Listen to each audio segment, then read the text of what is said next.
नाम डॉक्टर रविंद्र तिवारी जी। प्यारे साथियों, आज के हमारे इस विशेष सत्र में डॉक्टर रविंद्र तिवारी जी रायपुर छत्तीसगढ़ से हमारे बीच में पधार चुके हैं। डॉक्टर रविंद्र तिवारी जी का परिचय मैं आपको दूं तो आप एमडी अल्टरनेटिव थेरेपी हैं, एमडी मेडिसिन आपने किया हुआ है और इसके साथ साथ आपने लगभग 35 वर्षों तक अल्टरनेटिव थेरेपी के विशेष प्रकार के अनुभव लिए हैं। रिसर्च पेपर आपने बहुत सारे पब्लिश किए हैं और ऐसी बहुत सी असाध्य बीमारियों का उपचार आपने किया है जो इस समय एलोपैथी में जिनका उपचार नहीं है। वो भले ही रोमेटाइड अर्थराइटिस हो, ऑस्टियोआर्थराइटिस हो, उसके साथ साथ गैंग्रीन जैसी जो बीमारी है जिसका वर्तमान समय में बहुत ज्यादा इलाज नहीं है, उस पर भी डॉक्टर रविंद्र तिवारी जी के बहुत अच्छे अनुभव रहे हैं। बहुत सारे रिसर्च पेपर सर के पब्लिश हुए हैं। आज हम जानेंगे कि चुंबक चिकित्सा किस प्रकार से आपको रोग मुक्ति में सहायक सिद्ध हो सकती है। और मैं निवेदन करूंगा कि डॉक्टर साहब, कार्यक्रम के अंत में हमारी एक परंपरा है जिसमें हम 4-5 पेशेंट्स को बुलाते हैं और वो आपसे अपने रोग के विषय में चर्चा करेंगे। तो ज्यादा समय ना लेते हुए मैं आमंत्रित करूंगा डॉक्टर रविंद्र तिवारी जी को। आज के इस वर्चुअल प्लेटफॉर्म पर आपका बहुत बहुत स्वागत है डॉक्टर रविंद्र तिवारी जी। प्रणाम sir, mike over to you. नमस्कार। मेरी आवाज आ रही है? जी सर, बिल्कुल लाउड एंड क्लियर।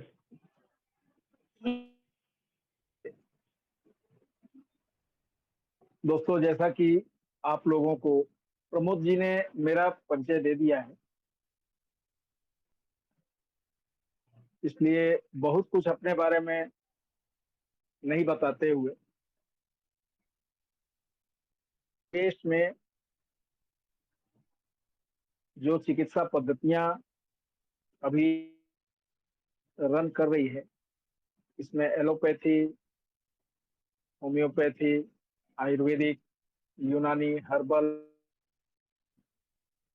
और भी अनेकों चिकित्सा पद्धतियां हैं। अल्टरनेटिव मेडिसिन भी है जिसको चिकित्सा की मुख्य धारा में भारतीय सरकार ने नहीं लिया है। इसके अंतर्गत acupressure, acupuncture, colour therapy, magnetic water therapy, massage therapy और भी हर्बल थेरेपी के अंतर्गत गया है अपने अल्टरनेटिव मेडिसिन के अंदर। और कुछ लोगों ने तो यहाँ तक कहा कि आयुर्वेद को भी अल्टरनेटिव किया गया है। अल्टरनेटिव मेडिसिन में ज्यादातर हम लोग जो यूज करते हैं विदाउट मेडिसिन का, क्योंकि ईश्वर ने जो हमारा शरीर बनाया है उसमें हर तरह के केमिकल्स भी दिए हुए हैं और हर प्रकार की व्यवस्था, सेल्फ रिपेयरिंग सिस्टम हमारे शरीर का उन्होंने बना के दिया हुआ है जो जीवन पर्यंत हमारे काम आने वाली चीजें हैं। इसी के बीच में मैं एक बात और कहना चाहूंगा कि जीव जगत में मनुष्य के अलावा जितने भी जीव हैं जो आमतौर पर हमारे आसपास रहते हैं, उनमें जीवन है, वो भी सांस लेते हैं, उनके भी शरीर में रक्त प्रवाह है, भोजन वो भी करते हैं, पानी वो भी पीते हैं। लेकिन ऐसा क्या है उन जीवों को बड़ी बड़ी बीमारियां नहीं होती है, उनको ब्लड प्रेशर नहीं होता है, उनको डायबिटीज नहीं होता है, उनको कैंसर नहीं होता है, और ऐसे जीव किसी हॉस्पिटल में एडमिट होते हुए आपने नहीं देखा होगा। उनके लिए कोई ऐसी व्यवस्था नहीं है। एकमात्र मनुष्य ही एक ऐसा जीव है जो तरह तरह की बीमारियों में जितना ज्यादा से ज्यादा हाइजीन, शुद्धता का ध्यान रखता है, उतना ज्यादा। ऐसा क्या है, क्यों है? तो मुख्य कारण ये है कि हम लोग प्राकृतिक छोड़ दिए। गर्मी का सीजन अभी आ गया, सबके घरों में कूलर और एसी चालू हो गया। तो गर्मी से में जो परिवर्तन होना चाहिए, जो बॉडी में डिटॉक्सिफिकेशन होना चाहिए, ये बॉडी डिटॉक्स नहीं हो पा रही। हमारे शरीर के अंदर रुका रहेगा, उस गंदगी से कुछ ना कुछ बीमारी तो होगा ही। अब वो गंदगी जहां पर जमेगा, बहुत सॉफ्ट टिश्यूज में, बारीक बारीक टिश्यूज के अंदर जब ये गंदगी रुकेगी तो वहां कुछ होगा। शरीर के अलग अलग हिस्सों में, अलग अलग अंगों में कुपोषण होगा। और जब वो कुपोषण, उस अंग से संबंधित तरह तरह के लक्षण सामने आएंगे, जिसको आप अलग अलग नाम से, एक ही अंग के कई नाम, बीमारियों के अलग अलग नाम होते हैं। यानी आप समझिए कि मोटी मोटी डिक्शनरी बीमारियों के नाम की है, जिसको अगर किसी बहुत बड़े डॉक्टर से, या ये कहें कि बहुत बड़े एमडी से या में नाम पूछ दीजिए तो कहेंगे भैया हमको थोड़ा सा देखना पड़ेगा। सभी बीमारियों का नाम सबको याद नहीं इतनी है। उसकी दवाइयां भी होगी, उसका मेडिसिन भी होगा। तो इतनी सारी बीमारियां जब इस शरीर के अंदर हम डालते हैं, तो शरीर का अपना प्रतिरोधक क्षमता जो है, जो आप चावल खाते हैं या जो भी भोजन करते हैं, उस भोजन को भी जब शरीर एक्सेप्ट नहीं करता है तो कई बार लोगों को उल्टियां हो जाती है, इसलिए दस्त हो जाते हैं। तो बाहर की जो मेडिसिन हम खा रहे हैं, उस मेडिसिन को भी अगर एक्सेप्ट नहीं किया, भाई ऐसा कोई पैमाना तो है नहीं कि मेरे शरीर में कोई एंटी जाकर के नुकसान नहीं करेगा या कितना प्रतिशत नुकसान करेगा। आज तक इसका कोई पैमाना नहीं बना, या कोई भी मेडिसिन मैं डालूंगा तो ये मुझे क्या नुकसान करेगा, ये बताने की अभी तक ऐसा कोई पैरामीटर नहीं बना है। तो पहले हम लोग परहेज किया करते थे, खान पान में परहेज करते थे, और खाना भोजन वही करते थे जो हमारे शरीर को पोषण नुकसान ना करे पहले के समय में। अभी तो खान पान की इतनी सारी वैरायटीज हो गई है कि बच्चे कहते कि हमको खाना क्या है, उनको भी नहीं पता, गार्जियंस को भी नहीं पता, बस जो आ गया सामने उसको खा लिया। ये इससे हमारे शरीर को क्या नुकसान होने वाला है, या इससे हमारे शरीर को क्या फायदा होने वाला है, तो मैं अब खान पान पर अगर थोड़ा सा हम अब करें, तो मैं आपको बता दूं कि जितनी भी चीजें मनुष्य को खाने वाली है, वो सारी चीजें हैं जो मनुष्य खा सकता है और पचा सकता है। मेडिकल साइंस ने भी इस बात को एक्सेप्ट किया है। आंतें, जो इंटेस्टाइन है, बहुत लंबी है, और जब तक इंटेस्टाइन के अंदर आपका भोजन पच नहीं जाता है पड़ा रहता है। लेकिन जो मांसाहारी जीव हैं, उन्होंने मांस का टुकड़ा खा, यहां तक कि हड्डी का टुकड़ा भी अगर चला गया अंदर, तो अगर नहीं पचेगा तो उनके इंटेस्टाइन छोटे होते हैं, जिनका भोजन बाहर निकल सकता है। लेकिन हमारा और आपका भोजन बिना पचा हुआ अंदर में सड़ेगा, उत्पन्न होगी, और तरह तरह से आपके इंटेस्टाइन को नुकसान पहुंचाएगी, म्यूकस मेम्ब्रेन टूटेंगे, और तरह तरह की बीमारियां खड़ी होगी। यहां तक मैंने देखा है कि एंटामोएबा का एक छोटा सा जीवाणु होता है जो हमारे इंटेस्टाइन में पाया जाता है। अब जिन लोगों को अमीबियासिस की प्रॉब्लम है, पीएच की बैक्टीरिया अगर उनके शरीर के अंदर है, तो आप मान के चलिए उनको हार्ट डिजीज भी होगी, उनको ब्रेन का हेमरेज भी होगा, उनको तरह तरह की बड़ी बड़ी बीमारियां, जबकि बहुत साफ सुथरा करते हैं, रोज नहाते धोते हैं, बहुत शरीर को साफ रखते हैं और तरह तरह की विटामिन भी लेते हैं, मिनरल्स भी लेते हैं, लेकिन बीमारियां उनका पीछा नहीं छोड़ती। कारण क्या है? Non vegetarian food. छोटा सा शाकाहारी कोई भी, जैसे आप समझिए कि आपने बैगन खरीदा या लौकी खरीदा या कुछ भी खरीदे, फ्रूट्स खरीदे, उसमें कहीं दाग है, कहीं पीला पड़ा हुआ है, कहीं छेद है, तो आप उसको अलग कर देते हैं। है कि ये थोड़ा सा सड़ रहा है तो उसको काट के अलग कर देती हैं, या तो उसको फेंक ही देती है। लेकिन जरा आप बताइए, जो नॉन इत्यादि हम लेते हैं तो उसको कितनी बार चेक करते हैं कि इसके अंदर कौन सी बीमारी है? आज ब्लड की जरूरत हो या किसी दूसरे भाई को जरूरत हो, तो मेरे शरीर के ब्लड को चेक किया जाएगा, इसमें कोई बीमारी तो नहीं है, इसका ब्लड कर रहा है, उसके बाद दिया जाता है। लेकिन जब नॉनवेज खाना होता है तो हम लोग क्या करते हैं? कोई चेक नहीं करते, करके बीमारी खरीद के ले आते हैं और अपने घर में अपने किचन को शमशान बना देते हैं, और वहां से हम उम्मीद कर परिवार के बच्चों को स्वास्थ्य मिलेगा। कैसे मिलेगा? सॉइल वैक्यूम करने के बाद भी जब ठंडा होगा तो जीवित मिलता है।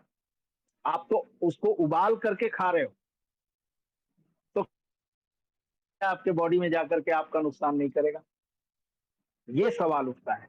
दूसरी बात है, अब तो मान लीजिए कि बीमारी हो गई, तो पहले तो खान पान का परिवर्तन, खान पान में भी ध्यान ये रखना होगा, शाकाहारी चीजों में भी जो चीज को सूट नहीं करती है उसको नहीं खाना है।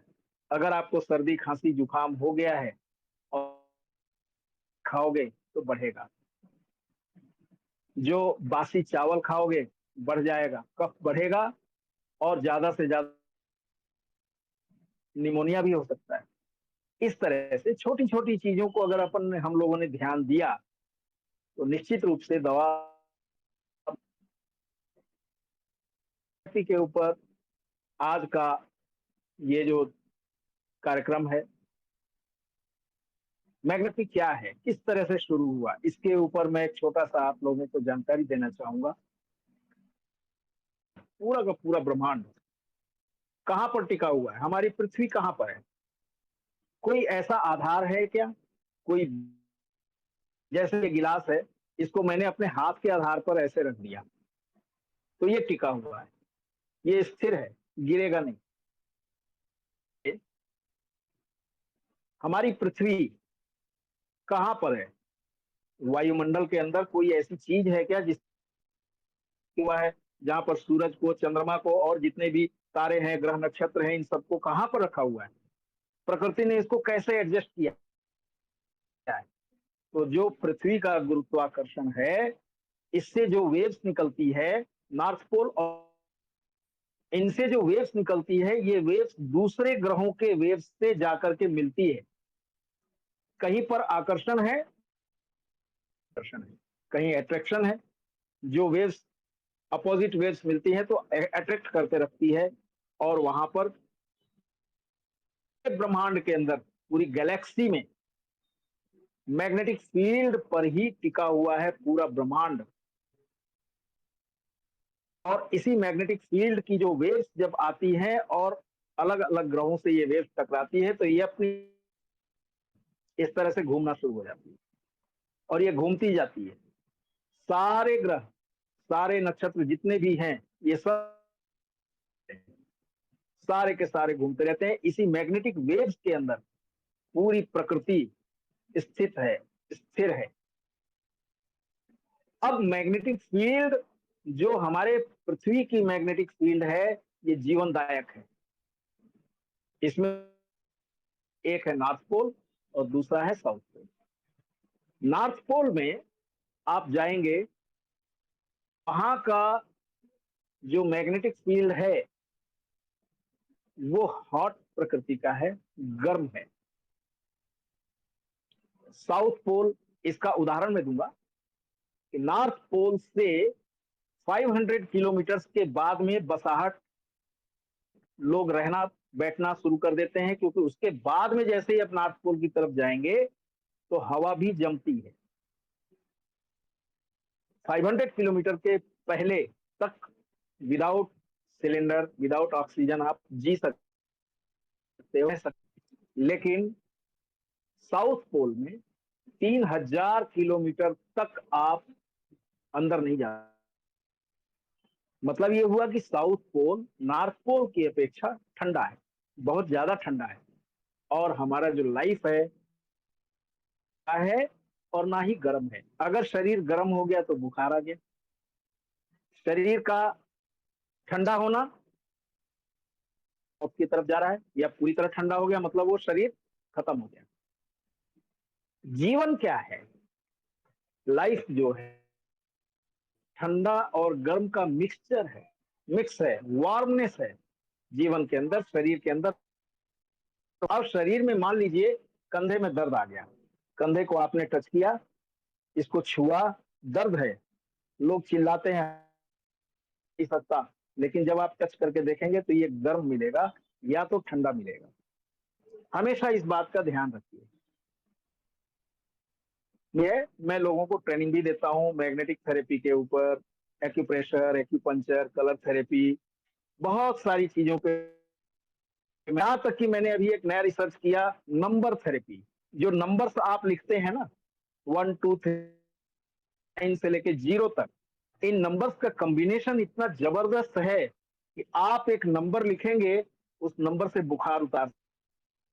नंबर लिख के आप खांसी, सर्दी, जुकाम ठीक कर सकते हैं, कैंसर ठीक कर सकते हैं। मैंने किया है और कर रहा हूं, लगातार चल रहा है ये प्रैक्टिस नंबर्स। इसका अगली बार जब कभी मौका बनेगा तो नंबर थेरेपी के ऊपर भी हम लोग चर्चा करेंगे, और आप लोगों को तरह तरह आप लोगों को बताऊंगा कैसे होगा। तो अभी नॉर्थ पोल गर्म होता, पोल ठंडा होता है।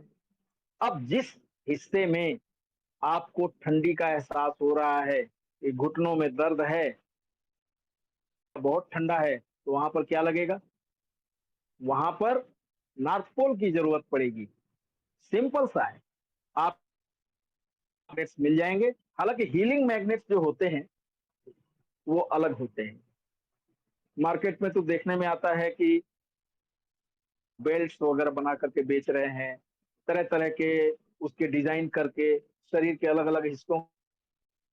मैग्नेटिक बेड आजकल देखने में आ रहा है, चार्जिंग करके पानी पीने वाला आ रहा है। ठीक है, बहुत अच्छे व्यापार के दृष्टिकोण से लोग उसको उपयोग में ला रहे हैं, लेकिन कुछ हद तक तो ठीक है। लेकिन कई बार क्या होता है, मैं अगर सही पावर का नहीं मिला तो आप ये समझ के चलिए कि उसमें तरह तरह की तकलीफों में बढ़ोतरी भी होती है। देने के पहले एक बार उसमें सलाह जरूर लीजिएगा। अब आप देखिए, आपके आसपास में अगर कहीं मैग्नेट मिलता है, और नॉर्थ और साउथ पोल, उसको किस तरह से आप डिसाइड करेंगे कि ये नॉर्थ है कि साउथ है? से जैसे ये मैग्नेट है, इसके बीच में एक धागा बांध दीजिए और इस तरह से लटका दीजिए। लटकाएंगे तो उसका एक सिरा नॉर्थ और दूसरा दक्षिण की तरफ यानी साउथ की तरफ होगा। जो हिस्सा नॉर्थ की तरफ है, आप समझो कि ये नॉर्थ, जो साउथ की तरफ है ये साउथ पोल है। इस तरह से आप इसको समझ जाएंगे। उसके ऊपर एक निशान बना दीजिए या कोई कलर लगा दीजिए। नॉर्थ और साउथ आपको किसी भी एक हिस्से में लगा लीजिए, आपको पता हो गया। अब मान लीजिए कहीं पे आपको दर्द होती है, तो आप वहां पर नॉर्थ और साउथ पोल, वही मैग्नेट को ऐसे बॉडी के उस हिस्से पे ऐसा टच करके रखिए। अगर गलत आपने लगा दिया, वहां नॉर्थ पोल की जरूरत है, आपने गलती से साउथ रख दिया, तो उस हिस्से में तकलीफ हो जाएगा। तो आप समझिए कि हमने गलत लगा दिया, पलट करके उसको लगाइए, आराम मिलना शुरू हो जाएगा। लेकिन इसमें भी किया है, अलग अलग बीमारियों में अलग अलग पावर के मैग्नेट्स का इस्तेमाल करते हैं। इसकी शुरुआत होती है 10 गॉस पावर से, और मैंने अभी तक 1.5 लाख गॉस पावर का इस्तेमाल किया है। मैग्नेट्स की जो कीमत है उसके पावर के हिसाब से मिलती है, और डायमियम मैग्नेट्स अगर आप लोग यूज करते हैं तो उसकी वेव स्ट्रेट चलती है। जैसे स्पीकर के अंदर भी मैग्नेट होता है, मैग्नेट है, उसकी वेव इस तरह से फैलता हुआ है बाहर की तरफ, चारों तरफ ऐसे फैलता है। हमें चाहिए ट्रीटमेंट के लिए वो मैग्नेटिक वेव्स जो है इस तरह फैलते हुए नहीं, एकदम स्ट्रेट चलना चाहिए, स्ट्रेट मैग्नेट, और वहां से होकर के शरीर के जिस हिस्से में होकर के शरीर के उस अंग तक मैग्नेटिक वेव्स पहुंचना चाहिए कि जब वो जाएगी तो नॉर्थ पोल की वेव्स जो है लंबी होती है, साउथ पोल की वेव्स छोटी होती है। तो ये देख करके कि इस लेवल पर अगर तकलीफ है साउथ पोल का यूज कर लो, अंदरूनी है, हड्डियों के अंदर है, नॉर्थ पोल ही काम करेगा, मांसपेशी नॉर्थ और साउथ दोनों मिक्स करके काम करेगा। तो इसका एक कहना चाहिए कि एक एजुकेशन भी है, किया जा सकता है इसके ऊपर। लेकिन मैंने अर्थराइटिस हो या रूमेटाइड अर्थराइटिस के कई रूप हैं। वैसे तो अर्थराइटिस 5 प्रकार की अर्थराइटिस, आयुर्वेद में 84 प्रकार की अर्थराइटिस होती है, एलोपैथी में ऑस्टियोआर्थराइटिस, रूमेटाइड अर्थराइटिस है, ऑस्टियोपोरोसिस है, इस तरह से नाम अलग अलग हैं, जो लक्षण है वो भी अलग अलग है। मैंने पहले ही बताया आपको, लक्षणों के हिसाब से बीमारियों का नाम दिया गया है। लेकिन पंच सिद्धांत है, पंच तत्व के सिद्धांत के अंदर क्षितिजल पावक गगन समीरा पंच रचित यह अदम शरीरा, ये 5 तत्वों से बना है। 5 तत्वों में जब कभी भी बैलेंस नहीं होगा, जब 5 तत्वों का उस तत्व से संबंधित जो अंग है उस अंग में समस्या आएगी। आमतौर पे आप देखिए कि लोगों को आजकल हार्ट डिजीज बहुत ज्यादा हो रहा है, हृदय रोग। बोलते हैं कि हार्ट में ब्लॉकेज आ गया, आर्टरीज में ब्लॉकेज आ गया। ब्लॉकेज क्या है? कोई भी चीज जमेगी, रुकेगी, ब्लॉक हो जाएगी। तो जमता की कोल्डनेस बढ़ गया इसलिए जम गया। तो ब्लड का कोल्डनेस जब बढ़ेगा तो वो धीरे धीरे मोटा होते होते, अभी देखिए लगभग हर 5 घर के बाद में एक घर की महिला को वेन्स की शिकायत है। वेरिकोज वेन्स क्यों हो रहा है? डॉक्टर से बात करो, पेशेंट आके खुद बताते हैं कि हम खड़े रहते हैं, खड़े होकर के किचन में काम करना पड़ता है। डॉक्टर्स का कहना है कि आपका जो ब्लड फ्लो है वो की वजह से ठीक से नहीं हो पा रहा है, इसलिए खून के थक्के बन रहे हैं पैरों में, खून के थक्के बन रहे हैं पैरों में। तो सबके किसी किसी के है, किसी किसी के नहीं है। तो कारण ये है कि ब्लड फ्लो, इसलिए कोल्डनेस बढ़ा हुआ है। धीरे धीरे धीरे धीरे सॉफ्ट टिश्यूज है, बहुत बारीक बारीक टिश्यूज है, वहां से वो पास आउट नहीं होता है तो वो वहीं पे जम जाता है। तो वो उभर करके प्रेशर की वजह से उभर के सामने आता है, और धीरे धीरे वो जमाव जो मेन वेन्स है उसके अंदर जमता है, और बाद में ऑपरेट करना पड़ता है, या तो वो ब्लास्ट हो जाता है। ब्लास्ट होने के बाद में चूंकि सर्कुलेशन है ही नहीं, सर्कुलेशन नहीं होगा तो ब्लड सर्कुलेशन जहां पर नहीं हो करेगा, गलेगा, और वो एक तरह से नासूर बन जाएगा। अभी हाल ही में एक बहन है, फिजियोथेरेपिस्ट है, उसके 9 साल पुराना कुछ वेन्स ब्लास्ट होने के बाद में उनके काफ मसल्स में घाव था। धीरे धीरे धीरे धीरे वो बढ़ता जा रहा भारत के बड़े से बड़े डॉक्टर्स और बड़े से बड़े हॉस्पिटल्स में दिखाने के बाद ऑपरेशन कराने के घाव उनका ठीक नहीं हो रहा था। इत्तेफाक से एक बार मुझसे मुलाकात हुई, उनकी मेरे यहाँ आई थी बैक पेन के लिए। वहां मेरा एक गैंग्रीन का केस था, वो भी आया हुआ था। आपस में चर्चा हुई, उसने मेरे से पूछा कि सर इस तरह का केस है, हमारे फ्रेंड है उनका, वो खुद भी डॉक्टर हैं, आएगा देखते हैं, बुलाइए। वो आई, मैंने उनको 50,000 गॉस पावर एक छोटा सा डिवाइस बना करके दिया। अब ये डिवाइस मैं तो बना नहीं सकता, फार्मूला दे देता हूँ, कारीगर हैं तैयार करके बेल्ट के रूप में दे देते हैं, तो आसानी से उसको यूज किया जा सकता। आप विश्वास कीजिए, अंदर पस बनने का काम तो हफ्ते दिन के अंदर उसका बंद हो गया। 1 महीने के अंदर पास का जो हिस्सा काला पड़ा हुआ था, ब्लैक, अभी तो मैं आपको मतलब उसका फोटोग्राफ दे नहीं पाऊंगा, में ये कार्यक्रम हो गया। मैं प्रमोद जी को शेयर करूंगा, शायद आप लोगों को जो लोग जुड़े हुए हैं मिल जाएगा। पूरा ब्लैक पड़ा हुआ पैर, धीरे धीरे उसका कलर चेंज होता चला गया। जो सूजन थी, सूजन उतरने लग गई। 1 महीने के बाद में घाव जो है छोटा होता चला गया, छोटा होता चला गया। तो उसको ठीक होने में 6 महीने में उनका पैर पूरी तरह से ठीक हो गया। उसके बाद उन्होंने जान पहचान के और लोगों को भेजना शुरू किया, और ऐसा ही हुआ।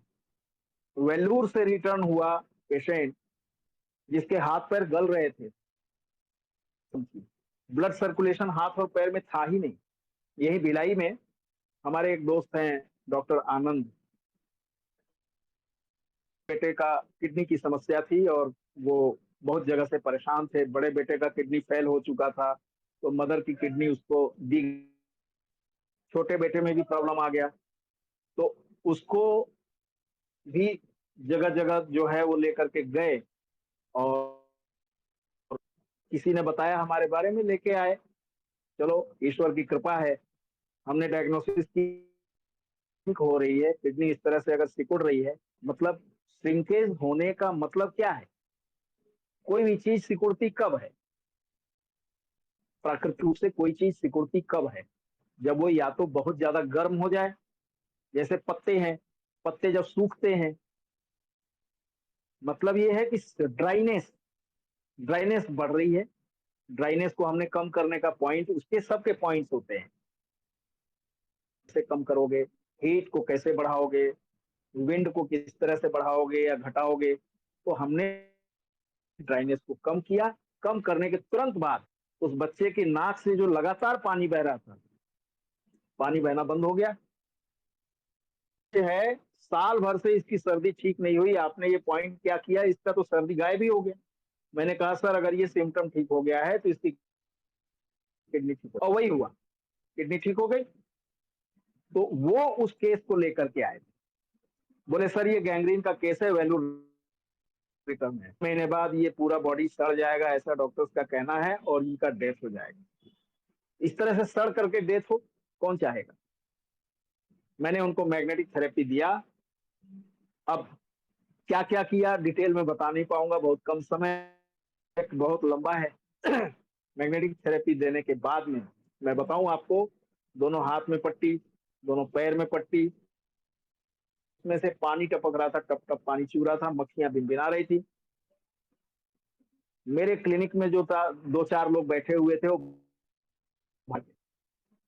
और मैंने जब मैग्नेट लगाया, 20 मिनट के आसपास का समय बीता होगा, वो हो गया, क्योंकि मैंने कहा था पट्टी हटा दो, पट्टी हटा दिए थे, और पानी लगातार, ये बहुत बड़े छोटे छोटे छोटे नाखून ऐसे उखड़ गया था, और ये छेदों में से पानी टपक रहा, इस तरह से सड़ रहा, पानी सूख गया।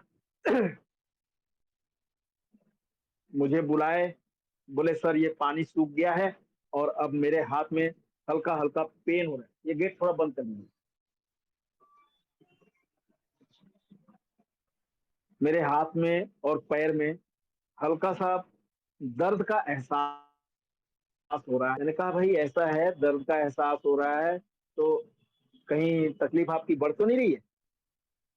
ये तो करीब 6 महीने से मेरे दर्द था ही नहीं, सुन्न हो गया था। अब ये दर्द का एहसास हो रहा है। तो मेरी हिम्मत और बढ़ी, लगाए और उनको समझा दिया कि ये मैग्नेट्स आप अपने घर पे लगाइए और फिर मुझे बताइए। तो गुना से आए थे रायपुर अपने के लिए कि अब तो 3 महीने बाद मैं मर जाऊंगा, तो उसके लिए वो अपने बहन के यहाँ आए थे। उसी दौरान हमारे यहाँ भी आ गए। करीब करीब 1.5 महीने के बाद में उनके हाथ गुलाबी हो गए, सर्कुलेशन पूरा आ गया, चमड़ी की परत निकल गई, नाखून धीरे धीरे बढ़ने लग गए और शरीर हाथों में पूरी एनर्जी और सब खत्म। पूरी एनर्जी हाथ में, पकड़ भी अच्छी हो गई, सर्कुलेशन पूरा हो गया। मेरे पास आए तो मैंने दोबारा आप जाइए वेल्लूर, जाके जांच कराइए और फिर उन्हीं डॉक्टर से पूछिए कि सर मैं अब कितने दिन। डॉक्टर्स के आश्चर्य का ठिकाना नहीं था। उन्होंने कहा ऐसा हो नहीं सकता है, कैसे हुआ? उन्होंने कहा मैग्नेटिक थेरेपी से हुआ। तो विश्वास के बाहर है एक मैग्नेट क्या कर। अभी कोरोना काल के दौरान बहुत सारे लोगों ने इंजेक्शन लिए। रेमडेसिविर का एक इंजेक्शन था, बहुत महंगे दाम पे लोगों ने रेमडेसिविर इंजेक्शन लिया और वो स्टेरॉइड लिया। उनके एवियन की प्रॉब्लम क्रिएट हुई। कुछ लोगों को ऑक्सीजन का जो लोगों का कम हुआ था, इंडस्ट्रियल ऑक्सीजन लेने के वजह से लोगों को येलो स्पॉट्स और तरह तरह का लोगों का नाम भी, रेड स्पॉट्स लोगों के लंग्स के अंदर हुए। तो जो हिप जॉइंट का एक हिस्सा है फीमर हेड, ये इस तरह से फीमर हेड होता है, जो ये हेड है एकदम, और ये हिप के अंदर जब हम चलते फिरते हैं तो ये हेड जो है पूरा सड़ गया। अभी तक मैंने 4 केसेस यहाँ पर ठीक किए, 5वां केस अभी आया हुआ है आपका। तो ये सड़ गया है। इसका तरीका एक ही तो है कि यहाँ से आप इसको काटिए और दूसरा अटैचमेंट जोड़ करके उसको आप, इसके अलावा कोई उपाय नहीं। हर कोई के पास में इतना धन तो है नहीं जो इसको कराएगा। इसका ऑप्शन खोजते हैं लोग। आए, मैंने उसका ट्रीटमेंट दिया। तो जो पहला केस था बॉम्बे हॉस्पिटल में 6 महीने के बाद का डेट मिला था ऑपरेशन करने का। पेन इतना ज्यादा बढ़ गया था कि पेन किलर काम नहीं कर रहा था। इंजेक्शन पेन किलर के दे रहे हैं, उसके बाद में जो कहते हैं कि जो कोल्ड पैक होता है, वो पूरे कोल्ड पैक के अलावा बर्फ की सिल्लियों के ऊपर गया था, तब जाके उसको थोड़ा सा राहत मिलता था। फिजियोथेरेपिस्ट ने बताया कि दिखा दीजिए, शायद कुछ फायदा हो जाए, कुछ राहत मिल जाए। ये केस मेरा पहला था। मुझे भी लगा कि क्या पता कुछ होगा कि नहीं होगा, पड़ा क्योंकि पेशेंट आ नहीं सकती थी। मैंने देखा और मुझे याद था गैंग्रीन का केस ठीक होगा। क्यों? क्योंकि स्टेरॉइड के वजह से बोन टिश्यूज के अंदर सर्कुलेशन ब्लड का रुक गया है, हो गई है, और सर्कुलेट नहीं होने की वजह से बोन